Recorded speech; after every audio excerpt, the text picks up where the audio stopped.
ഉപതെരഞ്ഞെടുപ്പ് കോലാഹലങ്ങളെല്ലാം കഴിഞ്ഞു. എല്ലാ പാർട്ടികളുടെയും കൂട്ടലും കിഴിക്കലും കഴിഞ്ഞു. ഇനി വിജയിച്ചവരും വിജയിക്കുവാൻ സാധിക്കാത്തവരും തമ്മിലുള്ള വാദവും പ്രതിവാദങ്ങളുമാണ് ഇപ്പോൾ നടന്നുകൊണ്ടിരിക്കുന്നത്. മതഭീകരവാദികളുടെയും തീവ്രവാദികളുടെയും എല്ലാം വോട്ട് വാങ്ങിയാണ് ചിലർ വിജയിച്ചതെന്ന് ഒരു വിഭാഗം പറയുമ്പോൾ, അതല്ല, മതേതരവാദികളുടെ വോട്ട് വാങ്ങിയാണ് ഞങ്ങൾ വിജയിച്ചു കയറിയതെന്ന് മറുഭാഗവും പറയുകയാണ്. ഏതായാലും കേരളത്തിൽ ഉടൻ നടക്കാൻ പോകുന്ന തദ്ദേശ സ്വയംഭരണ സ്ഥാപനങ്ങളിലേക്കുള്ള തിരഞ്ഞെടുപ്പിലും അതിനുശേഷം നടക്കുന്ന നിയമസഭാ തിരഞ്ഞെടുപ്പിന് മുന്നോടിയായി നടന്ന ഈ ഉപതെരഞ്ഞെടുപ്പ് എല്ലാ പാർട്ടികളെയും സംബന്ധിച്ച് ഒരു ട്രയൽ മത്സരമായി കണക്കാക്കാമെങ്കിലും ഈ തിരഞ്ഞെടുപ്പിൽ ഇവിടെ ഒന്നും സംഭവിച്ചിട്ടില്ല. LDFിൻ്റെ സിറ്റിംഗ് സീറ്റായ ചേലക്കര അവർ തന്നെ നിലനിർത്തുകയും UDFിൻ്റെ സിറ്റിംഗ് സീറ്റായ വയനാട് പാർലമെൻറ്റ് മണ്ഡലവും പാലക്കാട് നിയമസഭാ മണ്ഡലവും അവരും നിലനിർത്തുകയാണ് ഉണ്ടായത്. വോട്ടിംഗ് ശതമാനത്തിൽ ഒരു ഏറ്റക്കുറച്ചിലൊക്കെ എല്ലാ പാർട്ടികൾക്കും സംഭവിച്ചിട്ടുണ്ടെങ്കിൽ ഇടതുപക്ഷ മുന്നണിക്കും ഐക്യജനാധിപത്യ മുന്നണിക്കും പ്രത്യേകിച്ച് ഒന്ന് ആനന്ദിക്കുവാനോ അല്ലെങ്കിൽ നിരാശപ്പെടുവാനോ ഒന്നുമില്ല. എന്നാൽ BJPയെ സംബന്ധിച്ചിടത്തോളം അങ്ങനെയല്ല.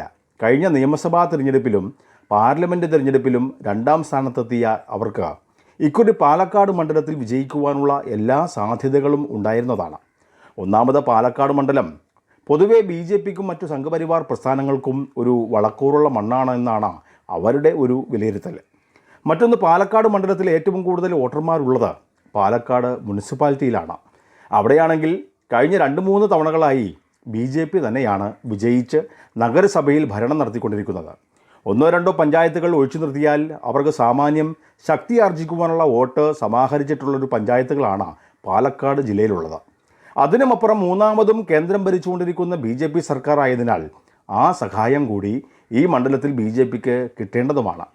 ഇതിനൊപ്പം കഴിഞ്ഞ പാർലമെൻറ്റ് തിരഞ്ഞെടുപ്പിൽ താമര ചിഹ്നത്തിൽ മത്സരിച്ച് വിജയിച്ച MPയും മന്ത്രിയുമായിട്ടുള്ള തൊട്ടടുത്ത ജില്ലയിൽ നിന്നും ലഭിച്ചതിനാലും ഈ നിലയ്ക്കുള്ള ജനങ്ങളുടെ മാനസിക മാറ്റത്തിനൊപ്പം ഈ അടുത്ത കാലത്തായി കേരളത്തിലെ ക്രൈസ്തവ സമൂഹവുമായി BJP ഉണ്ടാക്കിയെടുത്ത അടുപ്പവും ഇവിടുത്തെ LDF UDF മുന്നണികളുടെ ആ പ്രീണന രാഷ്ട്രീയവും നിലവിലുള്ള രാഷ്ട്രീയ സാഹചര്യവും കൂടി കണക്കിലെടുത്താൽ പാലക്കാട് അവർക്ക് വിജയിക്കുവാനുള്ള ഒരു മണ്ഡലം തന്നെയാണ്.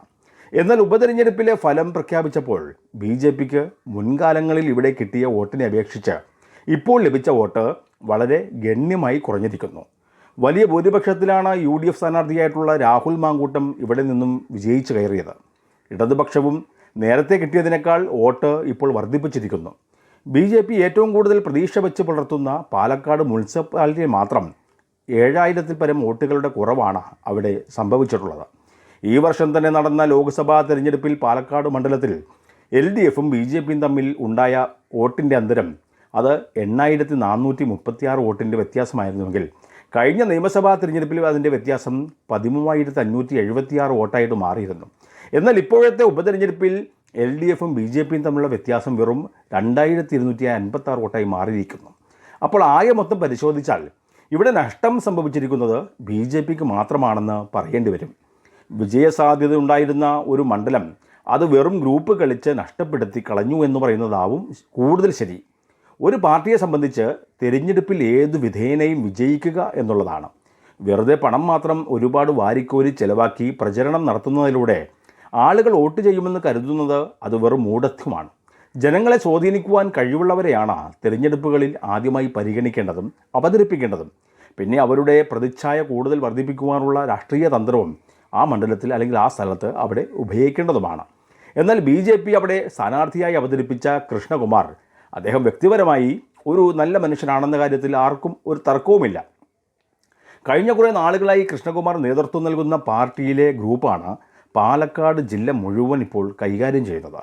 എന്നാൽ കൃഷ്ണകുമാറിൻ്റെയും കൂട്ടരുടെയും അത്രത്തോളം ആളുകൾ തന്നെ മറ്റൊരു ഗ്രൂപ്പായി പാലക്കാട്ടെ ഒരു തലമുതിർന്ന നേതാവായിട്ടുള്ള ശിവരാജൻ്റെ നേതൃത്വത്തിൽ അങ്ങനെ നാളുകളായി പാർട്ടി പ്രവർത്തനങ്ങളിൽ നിന്നും മാറി നിൽക്കുകയാണ്. അവരെ ഒഴിവാക്കി നിർത്തിയിരിക്കുകയാണെന്ന് പറയുന്നതാവും കൂടുതൽ ശരി. ഈ പാർട്ടിയിൽ നിന്ന് പോകുന്നവർ പോകട്ടെ എന്ന നിലപാടാണ് ഔദ്യോഗിക പക്ഷത്തിൻ്റെ നിലപാട്. എന്നാൽ ശിവരാജനടക്കം പഴയകാല പ്രവർത്തകരെ പാർട്ടി പ്രവർത്തനങ്ങളിൽ നിന്ന് ഒഴിവാക്കി നിർത്തുന്നതിൻ്റെ പ്രധാനപ്പെട്ട ഉത്തരവാദി അത് കൃഷ്ണകുമാറിൻ്റെ ഭാര്യയായ ശ്രീമതി മിനിമോളാണെന്നാണ് പരക്കെയുള്ള ആക്ഷേപം. പാലക്കാട് ജില്ലയിലെ BJPയുടെ ദൈനംദിന പ്രവർത്തനത്തിൻ്റെ അവസാന വാക്ക് ഈ മിനിമോളാണെന്നാണ് ഇപ്പോൾ നിലവിൽ ഉയർന്നിരിക്കുന്ന ആക്ഷേപവും. തിരഞ്ഞെടുപ്പിന് മുൻപ് BJPയിൽ നിന്നും പുറത്തുപോയ സന്ദീപ് വാര്യരും ഉന്നയിച്ച പ്രധാനപ്പെട്ട ആക്ഷേപവും ഇതുതന്നെയായിരുന്നല്ലോ.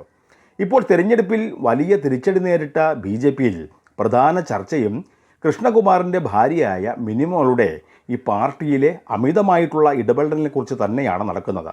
BJPയുടെ ജില്ലാ പ്രസിഡന്റിന് ഈ തെരഞ്ഞെടുപ്പിൽ വോട്ട് ചെയ്യുവാൻ സാധിക്കാതെ വന്നതും ഈ ഗ്രൂപ്പിൻ്റെ കഴിവുകേടും ഉത്തരവാദിത്വമില്ലായ്മയും വ്യക്തമാക്കുകയാണ്.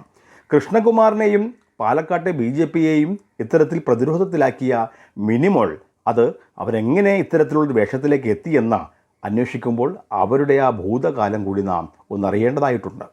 കൃഷ്ണകുമാർ BJPയുടെ ചുമതലയിൽ വരുന്നതിന് മുൻപ് യുവമോർച്ചയുടെ ഭാരവാഹിയായിരിക്കുന്ന സമയത്താണ് മിനിയെ അദ്ദേഹം പരിചയപ്പെടുന്നത്. മിനി എന്ന് എറണാകുളം ജില്ലയിലെ നേരത്തെ ഉണ്ടായിരുന്ന പള്ളൂരുത്തി മണ്ഡലത്തിലെ യുവമോർച്ചയുടെ ഭാരവാഹിയായിരുന്നു.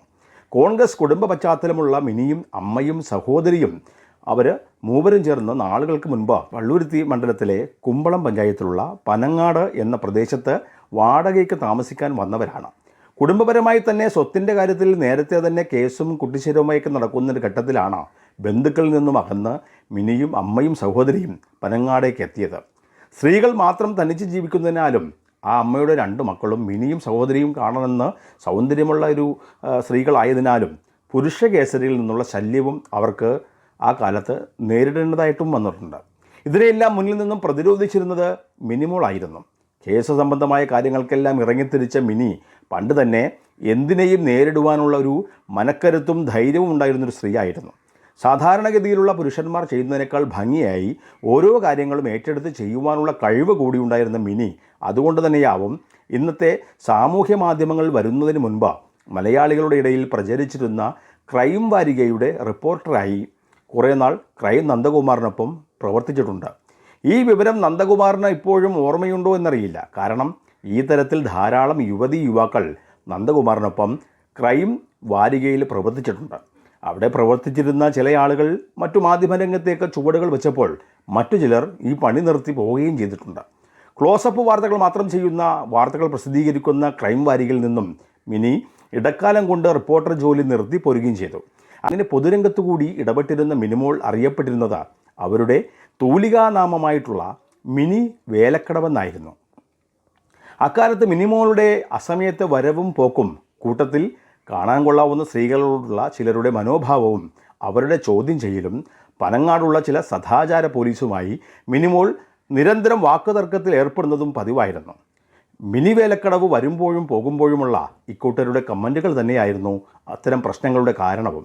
ഈ പ്രശ്നങ്ങൾ അവസാനം മൂർച്ഛിക്കുകയും അതിലൊരുത്തനോട് തൻ്റെ കൈയിൻ്റെ കരുത്തറിയിച്ചതും അത് പിന്നീട് പോലീസ് കേസൊക്കെയായി മാറിയപ്പോഴാണ് മിനി വേലക്കടവ് പനങ്ങാടുള്ള പ്രാദേശിക BJP നേതൃത്വവുമായി സഹായത്തിനായി സമീപിക്കുന്നത്.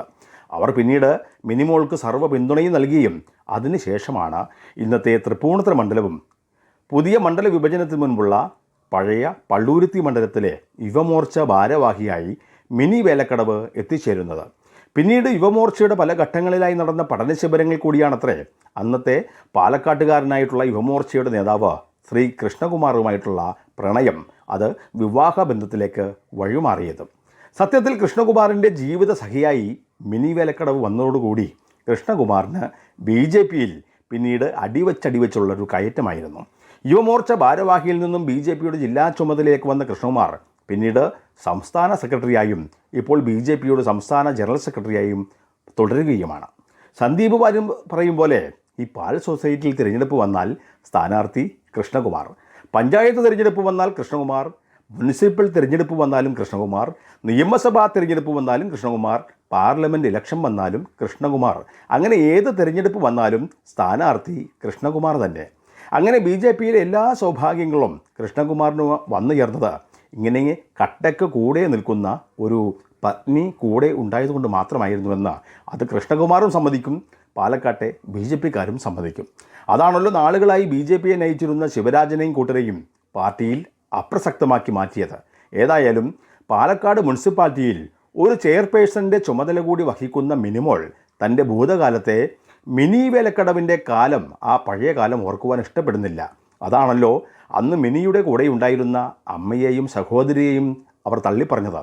ഒരു നല്ല കാലം വന്നപ്പോൾ തങ്ങളെ മിനിമോൾ തള്ളിപ്പറഞ്ഞ കാര്യം ആ അമ്മയും സഹോദരിയും തന്നെയാണ് മാധ്യമങ്ങൾക്ക് മുന്നിൽ വന്ന് പറഞ്ഞിട്ടുള്ളത്.